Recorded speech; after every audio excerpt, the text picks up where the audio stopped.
Chamando mais uma palestra sobre cola, deploy em uma nuvem baseada em containers, com o Master Principal Sales Consultant at Oracle, Marcos Sungaila. Obrigado. Obrigado, pessoal. Boa tarde. Eu quase que errei o local. Ele falou de happy hour, cerveja. Peraí, para onde que é o caminho? Eu falei, bom, vamos lá. Esse caminho eu faço na sequência, né? Eu dou a volta e continuo. Bom, eu gostaria de agradecer o convite, estar aqui no OpenStack Day mais uma vez, e falar mais um pouquinho de um assunto que, para mim, é muito interessante. Basicamente, instalação de OpenStack, administração de OpenStack. Só que a gente tenta fazer isso de uma forma um pouquinho mais tranquila, um pouquinho mais amigável, né? O OpenStack é amigável? Quem daqui acha que o OpenStack é amigável? Cara, ele é extremamente amigável. O problema é que ele escolhe os amigos para fazer, né? Por exemplo, eu ainda não sou um deles, né? Eu juro que eu estou tentando, faz muito tempo, né? Pelo menos 5 anos tentando, e até hoje, de vez em quando, ele dá um sorriso para mim e fala, fico tão feliz, né? Mas vamos lá. A ideia é a gente utilizar um processo de implementação que ele seja mais simples, que ele nos permita trabalhar com o OpenStack de forma mais tranquila. Quem daqui já tentou fazer um OpenStack de instalação manual deve ter perdido metade dos cabelos, né? Eu só não perdi porque eu peguei eles e colei de volta, né? Então ficou mais tranquilo. Alguns ficaram com a cola branca, né? O pessoal sempre fala, puxa, você está com branquinho na testa? Não, não, é cola, né? Eu tive que colocar o cabelo de volta. Já que a gente vai falar de cola, por que não falar do cola ou cola Ansible, que é uma forma de você poder implementar o OpenStack por meio de containers. Na verdade, trazer os serviços do OpenStack para uma estrutura de containers no seu processo. Se por acaso eu estiver falando muito rápido, me avisa, tá? Eu vou agradecer o aviso, falar, olha, desculpe, mas eu preciso continuar. A gente tem que acabar dentro do período para não prejudicar o próximo palestrante. Mas vamos lá. Um pouquinho sobre mim, né? Marcos, já trabalho há algum tempinho com informática, com tecnologia. Não vamos entrar em detalhes há quanto tempo, não vale a pena, né? Os cabelos brancos já mostram um pouquinho, né? Consultor, já implementei OpenStack, Ceph, Linux. Uma das características que eu sempre tenho em mente, ou que sempre me colocam, cada vez que eu vou fazer uma implementação, o pessoal vê, você está fazendo, você está instalando um negócio em tela preta? Pois é, né? Mas todo mundo instala Windows. Tá bom, paciência, estou trabalhando com isso. Você é louco. Passou um tempo, virtualização, coisa legal, você pode fazer isso. Que isso, eu tenho um monte de máquina aqui, vamos falar, não, você vai aproveitar. Você é louco. Então eu acho que eu continuo sendo louco. Eu ainda só me escolhi para que lado eu continuo sendo louco. Tá? Mais um pouco, poxa, OpenStack, você tem alguma coisa que você pode nos trazer? Eu recebi em maio um prêmio da OpenStack Foundation, né, do Community Award. E, na verdade, isso aqui foi graças a vocês que fizeram uma indicação. Agradeço à comunidade pela indicação, pelo processo. Mas vamos lá. Vamos deixar essa história, falar sobre mim, não vale a pena, né? Cara chato, tem bastante cerveja lá fora. OpenStack, o que é? Pessoal, não vou falar muito tempo, é só para a gente estar aqui, se alguém pegar a palestra depois dos slides, tem lá uns slidezinhos para a gente poder ver. Basicamente, sistema operacional de infraestrutura de nuvem. Excelente. Ele tem dezenas de milhares de desenvolvedores. A gente tem pelo menos 30 mil desenvolvedores individuais, centenas de empresas participando do projeto. A comunidade ela é muito bem formada. Isso, principalmente, graças ao OpenStack Foundation. Ela não apenas define o modelo de governança do projeto, como também da comunidade. Incentiva, por exemplo, o OpenStack Day aqui é incentivado pelo OpenStack Foundation. É graças a ela que a gente está aqui e pode compartilhar tudo isso, né? E o projeto, extremamente maduro, 17 releases, 7 anos, na verdade 8 anos, né? Completamos 8 anos ontem, e a gente pode falar, vale a pena, ele tem crescido cada vez mais. Se você me perguntasse, 3 anos atrás, o que você achava do OpenStack, né? Marcos, eu falo assim, olha, eu acho o OpenStack fantástico, mas eu acho que ele, infelizmente, tem uma vida curta. Por que, Marcos? Porque a gente tem uma dificuldade muito grande de lançar aplicações nele. Ele é relativamente difícil de você implementar. E o que você acha que pode ser um caminho para a gente hoje em tecnologia? Eu falava, Platform as a Service. Um ManageMQ, um Origin, Cloud Foundry, porque eu consigo colocar minha aplicação de forma simples. Eu falei isso inclusive para vice-presidente de empresas internacionais. Meses depois o pessoal chegava assim, puxa, sabe que você tinha razão? Né? A plataforma como serviço é muito importante, o pessoal está dando uma ênfase fantástica. Eu falava, olha, essa é a minha visão. 3 anos depois, hoje, eu posso lançar containers dentro de uma nuvem OpenStack. Eu posso utilizar o Kubernetes para controlar um cluster de containers dentro do meu ambiente. Eu posso utilizar HIT, CloudFormation Platform, para criar um mecanismo de autoscaling das minhas aplicações, de forma que eu consiga ter uma previsibilidade e principalmente continuar atendendo os meus clientes, as pessoas que estão acessando, né? Todo aquele usuário que quer obter o recurso do meu sistema. Isso é uma coisa que antes eu não via. Só que o projeto, a cada versão, amplia seus recursos, traz novos módulos. Isso é importante. Não só para que a gente possa obter informações, para que a gente possa obter recursos, mas também para que você, como usuário, como administrador, possa prover o melhor processo. Tá? Mas, entre os projetos do OpenStack, a gente começou basicamente com 6 projetos. Esses projetos, chamados de projetos core, Nova, Neutron, Swift, Keystone, Cinder, Glance. Com eles, eu consigo prover nuvem para praticamente todo mundo que precisa utilizar uma instância virtual. Eu já começo com todo o meu processo sem grande preocupação.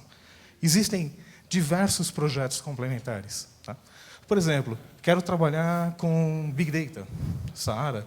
Eu preciso utilizar um mecanismo mais interessante com database. Vou para o Database as a Service, eu coloco Trove. Preciso de DNS, Designate. O próprio Fire as a Service, Load Balance as a Service. Uma série de recursos adicionais. E entre esses grandes módulos, a gente tem um interessante. Quem é? Cola. Puxa, cola? O que é cola? Cola é uma palavra grega. E que significa cola. Hã? Cola. Manja, cola Prit, cola tenaz. Grudar as coisas. Pessoal, a gente precisa de alguém que consiga grudar o OpenStack de forma que a gente consiga trabalhar com ele. Né? Eu consigo fazer isso manualmente? Consigo. Noites em claro, cabelos brancos, menos cabelo. Né? Mas a gente já tem um mecanismo de trazer o processo de forma mais tranquila para você. Hoje, os principais players do mercado vão falar de distribuições comerciais. Canonical, Oracle, Red Hat. Eles implementam o OpenStack através de containers. Né? Alguns mecanismos próprios, né? Uma forma própria. Por exemplo, Canonical tem o Juju. Né? O pessoal da Inovax mais cedo comentou lá do Juju, do MAS. Outras, como a Red Hat, utilizam direto. A Oracle utiliza o Cola diretamente. Mas, basicamente, são containers dentro do processo. Tá. Mas esse tal de container, né? O que é essa coisa? O OpenStack Cola, também chamado de Cola Ansible. Né? Antes de ser incorporado ao projeto, ele era mais conhecido como Cola Ansible. Hoje, ele é chamado de OpenStack Cola. Forma simples e direta de a gente poder ter. Basicamente, deploy dos serviços do OpenStack por meio de containers. Eu já tenho containers prontos, você pode criar seus containers se quiser. Você é um cara bem integrado, consegue trabalhar com containers de forma tranquila, quer criar seus próprios containers, personalizar? Tranquilo. Vamos lá, a gente ajuda, tem uma série de exemplos, e você pode publicar esses containers para utilizar.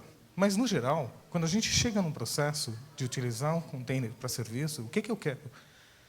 Eu quero ter uma forma tranquila de conseguir implementar o OpenStack sem perder cabelo, sem perder muito tempo, e fazer com que as coisas funcionem de uma forma relativamente simples.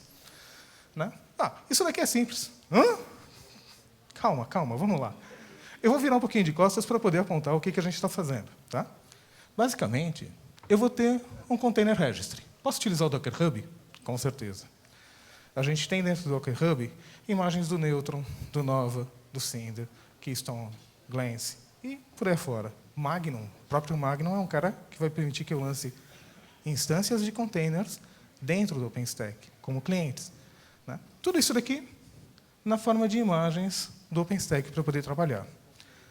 Na minha máquina, eu vou ter lá do outro lado, quero instalar na minha máquina essa estrutura. Vou utilizar um repositório, tá? Repositório YUM, ULN, e vou basicamente instalar os pacotes cola para a minha máquina. Uma vez que eu tenho o pacote cola do seu sistema, o que eu preciso fazer? Configurar. Como assim configurar? Definir quem vai ser controller, quem vai ser um network node, quem vai ser um compute node, falar qual é a minha rede externa, qual é a minha rede de gerenciamento, falar o que eu vou ter de restrições dentro do meu processo. Uma vez que eu configurei esse ambiente, configurei esse processo inicial, qual é o meu processo adicional? Simplesmente pegar os containers e fazer o deploy. No geral, o que eu faço? Primeiro eu faço um Docker pull, deixo as minhas imagens locais, e depois eu faço um call deploy. Com o call deploy, todos os containers que já foram baixados vão ser implementados. Se você tiver um registry local, você perdeu lá um tempinho, fez uma cópia, um cache daqueles containers localmente na sua rede, é um processo de 10 a 15 minutos. Tá? Puxa, e se eu não fizer o cache? Bom, aí vai depender da sua internet. Né? Na verdade, a gente vai depender de duas coisas. Da sua internet e da banda que o seu Docker Hub, que o seu Container Registry estiver alocando para você. Eu já cheguei a pegar um lugar 18 horas. Levou 18 horas para fazer o download. Nossa, mas está muito lento, está tendo algum problema?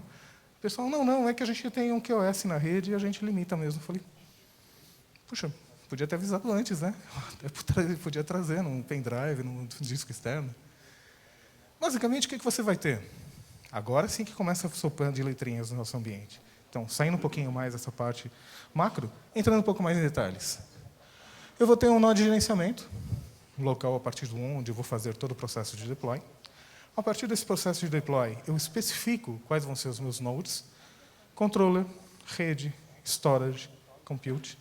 E cada um deles vai agregar uma série de serviços. Na verdade, uma série de containers para prover os serviços que eu vou trabalhar. Tá? Por exemplo, mais cedo, o pessoal do Itaú, né, o Maurício, falou que eles estavam utilizando Kibana, Elasticsearch, certo? Poxa, eu já tenho isso daqui, na forma de containers, disponível no meu ambiente. Eu já vou poder personalizar uma série de recursos adicionais. Se o que ele já tem disponível para você não for o suficiente, posso trazer mais coisa. Né?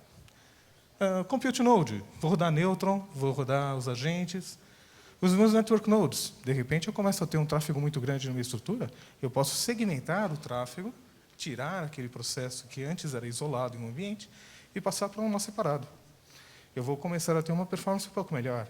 E uma coisa legal, container stateless. E se eu precisar pegar um container e migrar para um outro host? Eu posso fazer isso com o meu ambiente trabalhando. Storage Node, Cinder. Como disse o Armando um pouco mais cedo, posso usar o Ceph como um back-end para o Cinder? Geralmente eu uso. Né?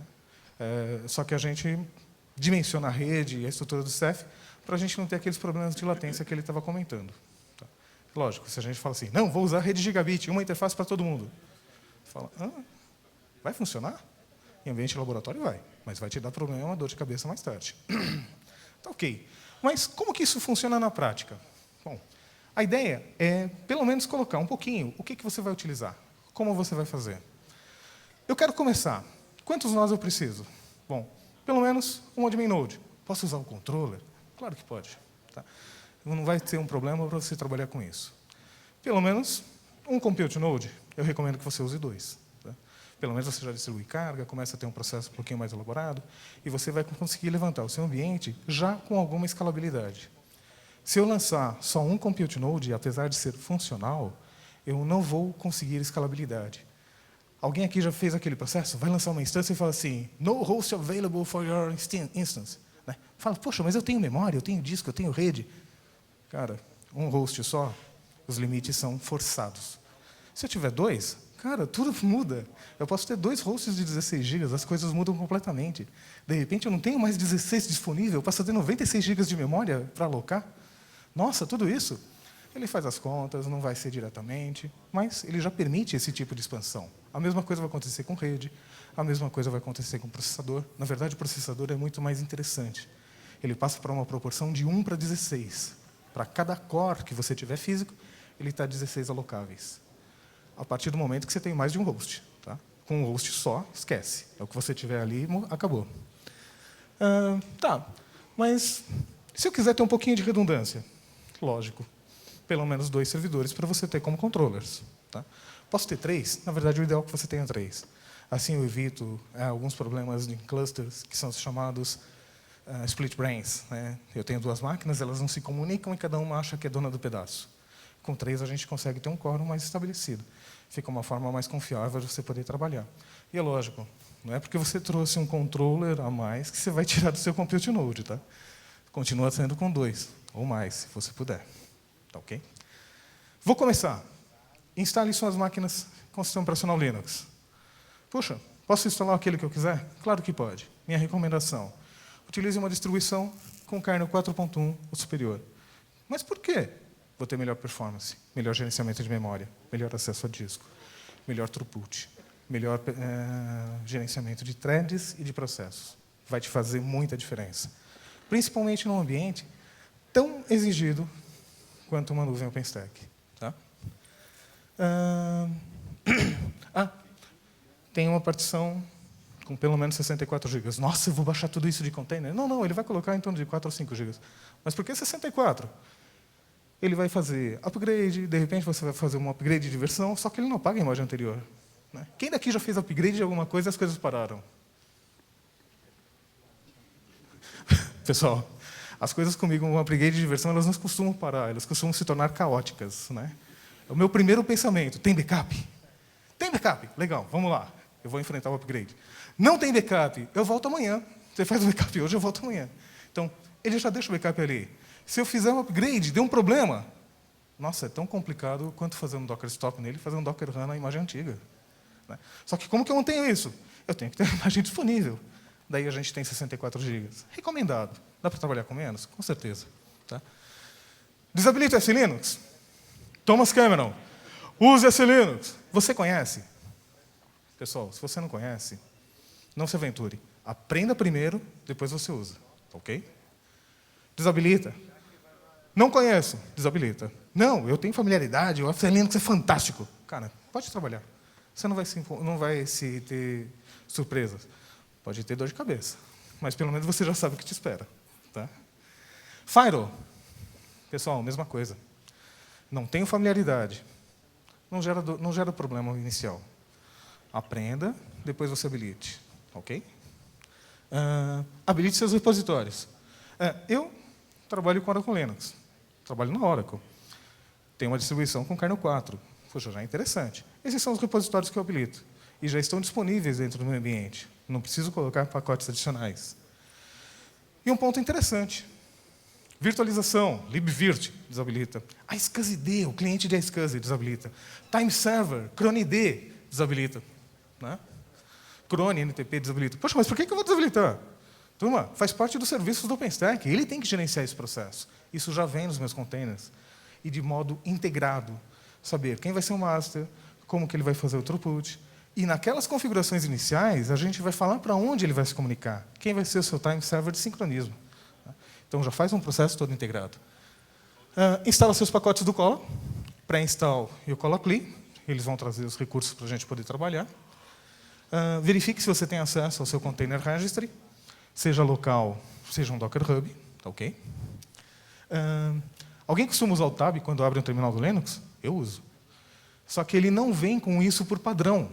Porém, o Cola, ele traz isso integrado no seu ambiente. Eu posso criar o Bash Completion dinamicamente e só carregar depois. A partir dali, Cola CLI, Tab. Você pode fazer tudo isso. Puxa, Tab. Nossa, isso ajuda pra caramba. Tá? Cria um usuário comum. Posso instalar com root? Pode, mas não deve. Puxa, não devo? Não deve e vai te dar dor de cabeça se você fizer. Cria um usuário comum. Cria o seu usuário. Eu uso o Marcos. Né? Ou, quando eu estou fazendo um lab, eu sei que aquela máquina é de lab, eu crio um usuário chamado lab. Porque eu sei que se eu fizer besteira ali, é só uma máquina de lab. Quando eu crio o usuário Marcos, eu sei que o negócio já não é tão simples assim. Tá? Se eu fiz login com o Marcos, eu falo, opa, essa daqui não é uma máquina para eu mexer de qualquer jeito. E coloco esse usuário no grupo Cola. A partir daí, só a gente começar. Existem, basicamente, 5 grupos de máquinas que podem ser colocados. Eles vão pegar os containers e distribuir dessa forma. Controllers, compute nodes, database, network e storage. Espera aí, database? Por que eu tenho um grupo de database? Quem daqui mexe com banco? Pessoal, o que acontece se o banco parar? Você chora, já era, você sai correndo, né? Chama o DBA, a menos que você esteja mexendo com ele. Então, por que eu vou ter um grupo de database? Para que eu possa ter redundância. Eu posso distribuir isso entre várias máquinas. O próprio pessoal falou um pouquinho mais cedo, poxa, eu utilizo MariaDB, eu utilizo Galera. Ah não, eu gosto de MySQL, eu tenho uma versão Enterprise, legal. Você pode trabalhar com o seu cluster, sem problema nenhum. Isso vai te trazer facilidade no seu processo, seu gerenciamento. E principalmente, vai evitar noites em claro. Poxa, que legal. O host, ele pode ser colocado em vários grupos. Posso ter o controller. E o controller, ele vai estar como controller serviços básicos. Keystone, Glance, Cinder, entendemos. Database, Storage, Network. Esses são os grupos. Na hora que eu fizer o deploy, ele vai trazer essas imagens e colocar para mim. Tá? E o Compute Node. Porém, na hora que o seu sistema começa a crescer, eu posso pegar um dos containers e migrar de host, fazer com que ele seja executado em uma máquina separada. E se o seu ambiente crescer? Mais ainda. Pessoal, eu posso colocar isso separado em vários equipamentos. Posso ter 2 servidores, por exemplo, como controller nodes, 2 como database, network nodes, storage nodes, compute nodes, e você vai segmentando de acordo com a sua necessidade. E isso é dinâmico, com o meu ambiente funcionando. Na hora que a gente começa a colocar isso em termos de comandos. Lembra que eu comentei? Primeira parte, registry, pacotes, configurar o serviço. Basicamente pegue as máquinas que você tem, registre no seu ambiente. Vou fazer um ad host com cada máquina. Depois que você faz um ad host, elas vão precisar receber uma configuração inicial. O host setup vai instalar os meus pacotes iniciais para eu poder trabalhar com eles. A partir daí, basta fazer uma checagem, o host check, para poder começar. Fez a instalação, fiz a checagem, atribuo um host a uma função, e uma vez que eu tenho as funções estabelecidas, basta você iniciar todo o seu database de senhas. Hã? Como assim? Turma, numa instalação de TripleO, de PackStack, no momento que ele está executando, ele gera senhas e vai distribuindo em todo o seu ambiente. Senha aqui, senha ali. Então você fica desesperado procurando senha de qualquer coisa que você precisa acessar na hora. Aqui, ele vai gerar um arquivo inicial na máquina de administração, onde ele vai ter todas as senhas de todos os serviços para você acessar. Detalhe, vai ser atribuído ao usuário cola somente para ele ler. Tá? E com o grupo dele. Se você não estiver no grupo dele, quem vai poder ler? Somente o root. Tá ok? É a mesma coisa que acontece numa outra instalação qualquer. E a partir daqui, você tem as suas proporções, as suas opções. Por exemplo, olha que lindinho ali, o ADH. O ADH, ele habilita automaticamente se eu pedir para habilitar o Cinder. E assim por diante. Quero habilitar uma nova função. Eu tenho o set, o nome da função, e o que eu quero. Quero habilitar o Cinder? Yes. Quero habilitar o Cinder com LVM? Eu habilito o Cinder com LVM. Se eu quiser desabilitar o LVM, coloque set, enable Cinder, backend, LVM, no. Eu posso mudar para Ceph. Só utilizar a opção do Ceph e colocar para yes. Vou definindo qual versão que eu quero trabalhar, se eu vou trabalhar com serviços DNS, agentes de HA do Neutron, qual vai ser a minha interface de gerenciamento, qual vai ser a minha interface de acesso aos recursos. Essas são apenas as 2 iniciais. Quantas eu preciso? Quero segmentar tráfego de storage, quero segmentar gerenciamento de rede, quero segmentar a troca de informações entre compute nodes. Por aí a gente anda. Tá ok? Feito isso, faça um check de pré-deploy. Poxa, pré-deploy, ele vai verificar se as interfaces estão disponíveis, verificar se todos os pacotes já estão instalados, baixa todas as imagens dos seus containers localmente. Feito isso, só fazer um deploy. Se eu tiver as imagens locais, quanto tempo eu espero no meu deploy? Uma máquina lenta, 10, 15 minutos. Uma máquina rápida, fantástica. Se a sua rede também for rápida e fantástica, pode reduzir para uns 5, 8 minutos.